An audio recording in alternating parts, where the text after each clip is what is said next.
நினச்சி பார்க்க முடியாது மக்களே, நினச்சி பார்க்கவே முடியாது மக்களே இருப்பாங்க. ஹலோ மக்களே, welcome back to Jani Varshi vlogs. எல்லோரும் எப்படி இருக்குங்க? எல்லோரும் நல்லா இருக்குன்னு நினைக்கிறேன். ஸோ என்னோடய வீடியோ என்ன தெரியுமா? பாம்பு ஆஃபீஸில் பாம்பு இருக்கா அவங்க தெரியுமா உங்களுக்கு? அது என்ன இன்ட்ரெஸ்டிங்காக இருக்கும். நான் சொல்ல போகிறேன் கோஆப்ரேட் பாலிடிக்ஸ் தான். ஸோ நம்ம அரசாங்கம் பார்த்துருக்கு, ஆனால் அதுக்கு டபுளாக இருக்கும் கோஆப்ரேட்டில் பாலிடிக்ஸ். சொல்ல முடியும்.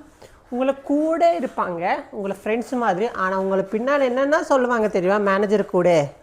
அது நினச்சி பார்க்க முடியாது மக்களே, நினச்சி பார்க்கவே முடியாது மக்களே. ஸோ உங்களுக்கு ஆஃபீஸில் ஃப்ரெண்ட்ஸு கிடையாது.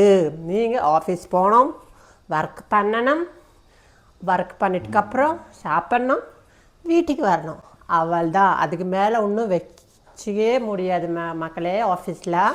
அப்புறம் ஃபஸ்ட்டு பாயிண்ட், நீங்கள் உங்களை பர்சனல் ஸ்பேஸு அங்கே சொல்லவே கூடாது. ஓன்லி ப்ரொஃபஷ்னலாக இருக்கணும். ஹாயா ஹாய், பாயா பாய், அவள் தான். அதுக்கு மேலே நீங்கள் உங்களை பர்சனல் ஷேர் பண்ணும்போது என்ன ஆகும் தெரியுமா? உங்களுக்கு கூட இருக்க ஃப்ரெண்டு அவருக்கு நல்ல ப்ரமோஷன் கிடைக்கும் போது இந்த பாயிண்ட்டு யூஸ் பண்ணி உங்களுக்கு பேக் ஃபயர் பண்ணுவாங்க. அப்போது நீங்கள் க்ரோ ஆக மாட்டிருக்கு, அவர் க்ரோ ஆகுமா? ஆனால் உங்களுக்கே தெரியாது. உங்களை பின்னாடியே வச்சுட்டு கட்டப்பா மாதிரி அது இந்த லைஃப் குத்துவாங்க. ஸோ அப்படி பண்ணுவாங்க கட்டப்பா மாதிரி. ஸோ நிறைய கட்டப்பா இருக்காங்க பாலிடிக்ஸில் விடுங்க, ஆஃபீஸு பாலிடிக்ஸில். ஸோ கோஆப்ரேட்டில் ரொம்ப நம்ம கவனமாக இருக்கணும் மக்களே. அதுக்கப்புறம் எல்லோரும் கூட நார்மலாக பேசணும், எங்கேயும் ஓவராக பேசக்கூடாது. நம்ம மேனேஜர் ஒர்க்ஸ் கொடுத்தா நம்ம ஒர்க் பண்ணிவிட்டு நம்ம அது மாத்திரம் நம்ம பார்த்துட்டு போயிட்டே இருக்கணும் மக்களே. இவர் என்ன பண்ணாங்க, அவர்கிட்ட போயிட்டு, அவர் என்ன பண்ணாங்க, இவர்கிட்ட போயிட்டு பேசவே கூடாது. அவர் ரெண்டு ஃப்ரெண்ட் ஆயிடுச்சு, அப்புறம் உங்களை பற்றி அவர் பேசுவாங்க. ஸோ இது முடியாது, இது ரொம்ப மோசமாக போகும். ஸோ ஆஃபீஸ் பாலிட்டிக்கை நீங்கள் நிதானமாக இருக்கணும், ஒர்க் பண்ணணும், வீட்டுக்கு வரணும். மேனேஜ் சொல்லிட்டுருக்கு ஒர்க் எல்லாம் பண்ண அப்படின்னு எல்லா ஒர்க்கும் பண்ணக்கூடாது. எல்லா ஒர்க் பண்ணால் உங்களுக்கு தான் எல்லா ஒர்க் கொடுக்க போகிறாரு. ஸோ நோ, அது படிக்கணும். ஸோ இதெல்லாம் உங்களுக்கு எக்ஸ்பீரியன்ஸ் வரும்போது வரும். ஆனால் நான் ஒரே விஷயம் சொல்ல போகிறேன் ஃப்ரெஷர்ஸ்க்கு எல்லாருக்கும்.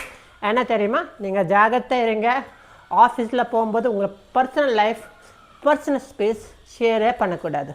நீங்கள் ஆஃபீஸ் போங்க, ஆஃபீஸில் போயிட்டு எல்லார்கிட்ட பேசுங்க, நல்லா ஜாலியாக இருங்க. ஆனால் எவ்வளோ வரை இருக்கமோ அவ்வளோ தான் இருக்கணும், அதுக்கு மேலே இருக்கக்கூடாது. ஸோ அப்போ அப்படி இருந்தால் உங்களுக்கு பிரச்சனை வரப்போகுது மக்களே. அது உங்களுக்கும் தெரியாது அப்படி வரும்போது. ஸோ மக்களே, ஸோ ஜாகிரதை இருங்க ஆஃபீஸ் பாலிட்டிக்கில். ஸோ சேஃபாக இருங்க. அவள் தான் என்னோடய சஜஷன் மக்களே. ஸோ இன்றைக்கி அவள் தான் ஒரு குட்டி வீடியோ. ஸோ மக்களே 365 சேனல் போயிட்டுருக்கு. அப்போது நீங்கள் சப்போர்ட் பண்ணுங்க. இன்கேஸ் உங்களுக்கு ஃபஸ்ட்டு வீடியோ இருந்தால் என்னோடய சேனல் சப்ஸ்கிரைப் பண்ணுங்கள், லைக் பண்ணுங்கள், உங்களை ஃப்ரெண்ட்ஸ்க்கு எல்லாருக்கும் ஷேர் பண்ணுங்கள் மக்களே. ஸோ மக்களே சப்ஸ்கிரைப் பண்ணுங்கள், லைக் பண்ணுங்கள், கமெண்ட் பண்ணுங்கள், ஷேர் பண்ணுங்கள் மக்களே. பாய் மக்களே.